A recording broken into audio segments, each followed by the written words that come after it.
So we have a new Revlon client, and she's just opening her doors. She's working as a nurse part-time, and then, hoping to have it increase with time. And she doesn't have a huge database. So she asked me what I thought of Groupon. And we actually, our deal selling course on Louology goes into how we feel about Groupon. We don't like it because it's usually deal hoppers.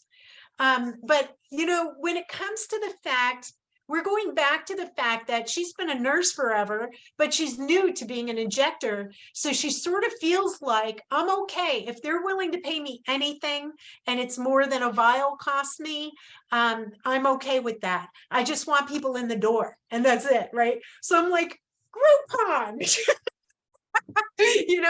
But she didn't realize you have to do the math, because they take 50%. So they want to see what your retail price is. And then they want to see that you are going to give that person 50% off, plus they take 50%. So you're pretty much having to give whatever you're doing away for a 75% discount. So just make sure you do the math. Make sure you're not taking a loss, because you might as well just do it for free for friends and family than do something like that where it's costing you a lot to do it for free. But make sure, what we did is she's got IVs, and then she also has what Lou was talking about. It's a Renisculpt. Not the M-Sculpt, but the Renisculpt, the muscle stimulator. Well, not many people in the neighborhood has this piece of equipment and does that.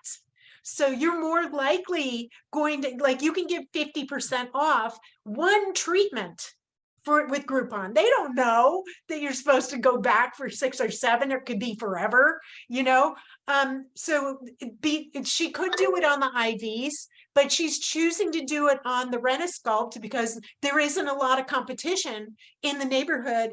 And usually people are very loyal to their zip codes, or close, right? Even if they're a Groupon person, they're not going to go too far for a deal. They might go a little farther than a normal person, but you're more likely going to get them to be loyal if you're the only place that they can get that. And also, if you're going to stay really well priced and cut them some really nice deal for being an early adopter of your Medspa, an early client of your Medspa. Do you agree with that, Lou? Yeah, I'm not a big fan of Groupon, you guys. I guess the only reason I might consider Groupon is if, let's say I didn't have a lot of family and friends to practice on. I just want to get a lot of practice under my belt. Maybe you run one Groupon, like Erica said, not at any loss. So let's say it's a Botox Groupon. Let's say your normal price for Botox is $15 a unit and it costs you $6. So maybe you're doing a deal where it's whatever X dollars a unit, where you're not out of pocket, you're not upside down. So you can just treat 30, 40, 50 people to get practice. To me, that's the only reason to use something like Groupon. And I'm a big believer, and I'm not against deals and discounts, but I'm a big believer in always keeping at your stated retail price. And if you're going to give away a discount or value, don't ever, ever, ever discount the cost. If you got $15 Botox, sell it for $15.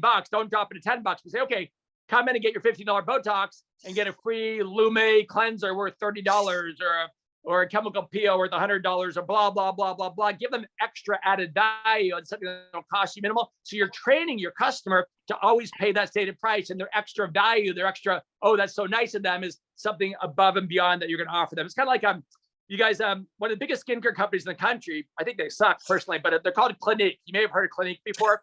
They have these full page ads in the newspapers, and they'll say, oh my gosh, come in and buy a $30 cleanser this week. We're going to give you a gift basket worth $100 with all this amazing stuff in it. So people are like, oh my God, who cares about the cleanser? I'm going to throw it away. I got this amazing gift basket. So people love the added value. They love the extra special something. So I'm a big believer in just sell what you're selling for the price that you want to get for it, and find some way to give them a little extra value in something else.